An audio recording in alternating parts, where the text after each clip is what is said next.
We are finally back to Formula One, and the 2026 season kicked off in the streets of Melbourne for the Australian Grand Prix.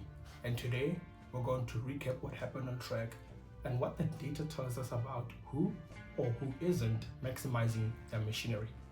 Because the results don't tell the whole story. I'm MJ, and welcome to MJF1. Please note that the data explored in this video was sourced from publicly available APIs and modeled to extract insights. The conclusions presented are analytical interpretations of the data and are combined with my own opinions.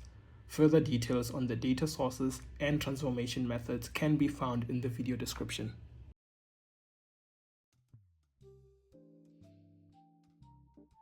Starting off with practice, I want to explore something interesting.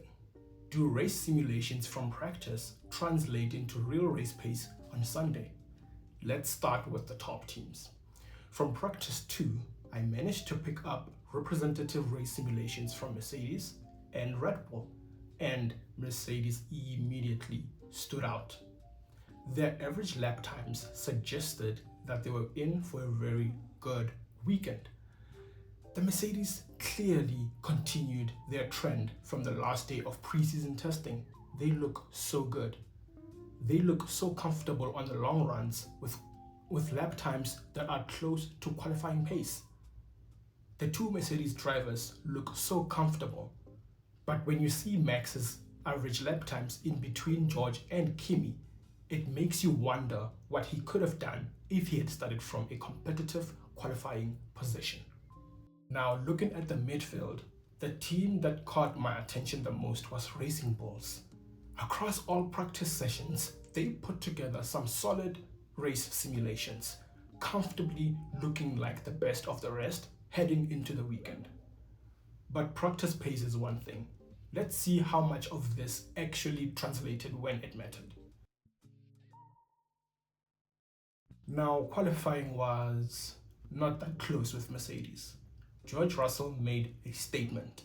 As the clear leader of the team, he laid down an incredible lap that is 3/10 ahead of Kimi, his teammate.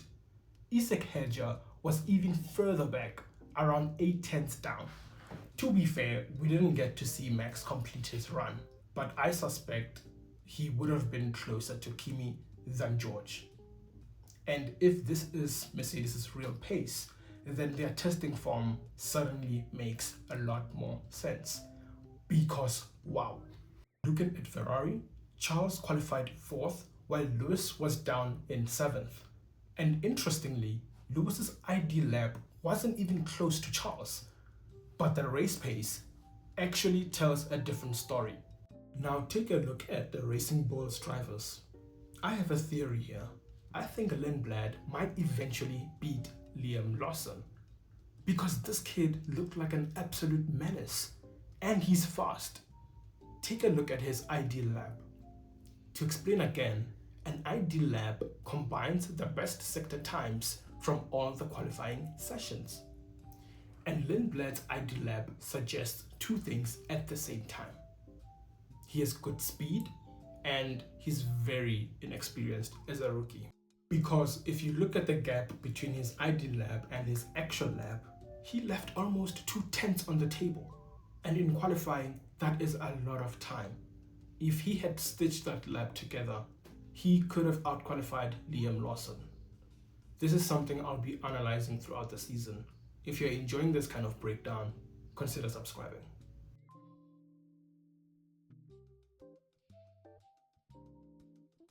The start of the race was incredible. We already knew Ferrari was going to execute some incredible starts, but I did not expect Charles to jump from 4th to 1st, and it wasn't just him. Lewis also jumped from 7th to 3rd. If Ferrari can consistently pull off these starts, it could become a massive advantage in the early stage of the season. The opening laps were some of the most entertaining we've seen in a while. George and Charles exchanged the lead multiple times, mostly because of energy deployment strategies with the hybrid systems. But unfortunately, the excitement died pretty quickly because these weren't really overtakes. F1 fans described it as artificial racing, and to be honest, that description fits. While Ferrari and Mercedes were battling in the front, disaster struck for Red Bull. E6 Red Bull gave up after about 10 laps, bringing out a virtual safety car. Mercedes took advantage immediately and called in both drivers. Ferrari made a different call. Both drivers stayed out. To be honest, this was partly the right decision because there was no reason to give up track position when both teams looked evenly matched in race pace. Although you could argue Ferrari could have pitted Lewis, even himself suggested that one of them should come in over radio, but Ferrari was worried about something else. Had Leclerc pitted, Mercedes was likely going to only pit one driver and inherit the lead, which is exactly what Ferrari should have done. A few laps later, Bottas' Cadillac also called it a day, so another safety car. This was Ferrari's second chance at a cheap pit stop. And again, they ignored it. But eventually, they had to pit anyway, because George Russell was flying behind them. And just like that, George Russell emerged in the lead when Lewis Hamilton was finally brought in. At this point, it was pretty clear that Ferrari likely threw away a race win. This race kept delivering virtual safety car interruptions, but before the next one, we got to see an interesting comparison between Max Verstappen and Lando Norris. Early in the race, Max actually had a stronger average pace. But once he caught up to Lando, the situation changed completely because their average pace was pretty much the same. At this point, it was clear that Red Bull and McLaren were essentially equal on performance. There wasn't much Max could have done here to pass Lando. Meanwhile, Mercedes was discussing strategy over the radio. George Russell was considering a one-stop race, and if you've watched Russell long enough, you know he absolutely loves these. Personally, I'm waiting for the day one of these calls backfires, because when they work, they tend to bring some of the most boring races. And sure enough, the second half of this race was pretty much quiet. Russell managed his tires perfectly and brought the car home in first place, followed by Kimi, then Charles, and in fourth we had Lewis, and then in fifth it was Lando. The team that emerged as the midfield leaders was the Racing Bulls. I expected Haas to be here, but Racing Bulls put together a clean race.